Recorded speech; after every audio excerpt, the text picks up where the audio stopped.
If you think that your life is hard and you're giving up on that because you think your life is unfair, think again. I was 18 years old when I got married.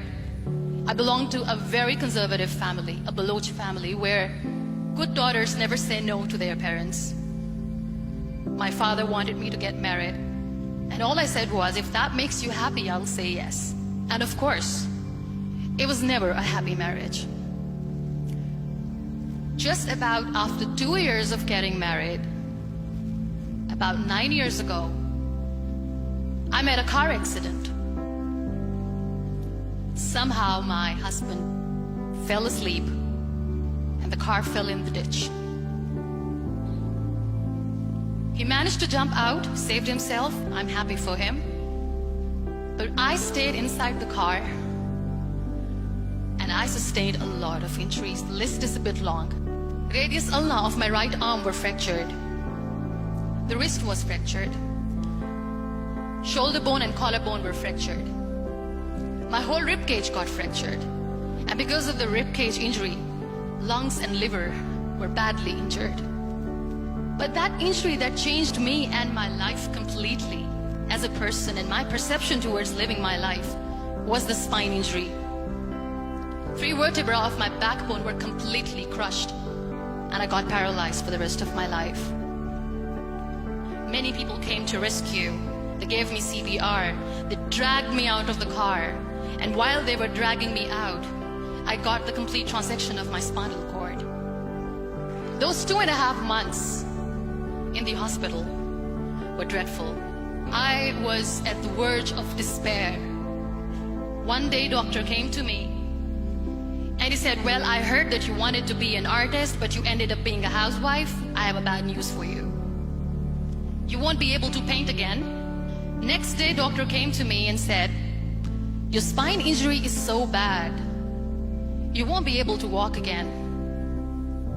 I took a deep breath and I said, it's all right. Next day, doctor came to me and said, because of your spine injury and the fixation that you have in your back, you won't be able to give birth to a child again. That day, I was devastated. I still remember, I asked my mother, why me? And that is where I started to question my existence. Why am I even alive? And that is where I realized that the words have the power to heal the soul. My mother said to me, this too shall pass. God has a greater plan for you. I don't know what it is, but He surely has. That day I decided that I'm going to fight my fears. So I wrote down one by one all those fears. And I decided that I'm going to overcome these fears one at a time. You know what was my biggest fear? Divorce. I couldn't stand this word. I was trying to cling on to this person who didn't want me anymore, but I said no. I have to make it work. But the day I decided that this is nothing but my fear, I liberated myself by setting him free. And I made myself emotionally so strong that the day I got the news that he's getting married, I sent him a text that I'm so happy for you and I wish you all the best. And he knows that I pray for him today. Number 2 was, I won't be able to be a mother again. And that was quite devastating for me. But then I realized there are so many children in the world, all they want is acceptance. So there is no point of crying, just go and adopt one. And that's what I did. 2 years later, I got this call from a very small city in Pakistan. I got a call and they said, are you Muniba Mazari? There is a baby boy and would you like to adopt? And when I say yes, I could literally feel the labor pain. I said, yes, yes, I am going to adopt him. I am coming to take him home.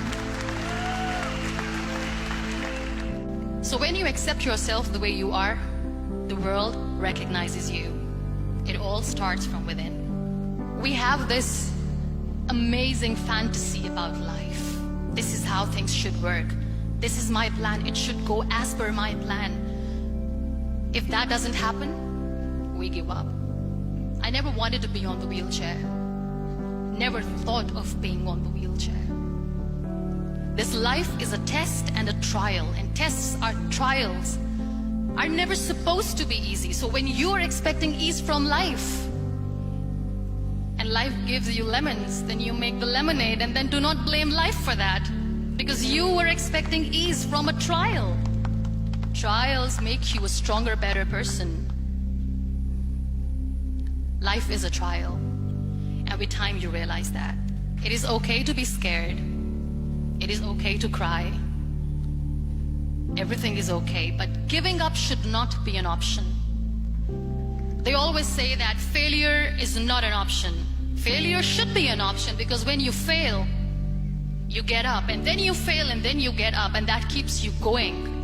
There are so many people in the world who are dreaming to live a life that you are living right now. You have no idea. Embrace each and every breath that you are taking. Celebrate your life. Live it. Don't die before your death. Live your life fully. Accept yourself the way you are. Be kind to yourself. Real happiness lies in gratitude. So be grateful, be alive, and live every moment.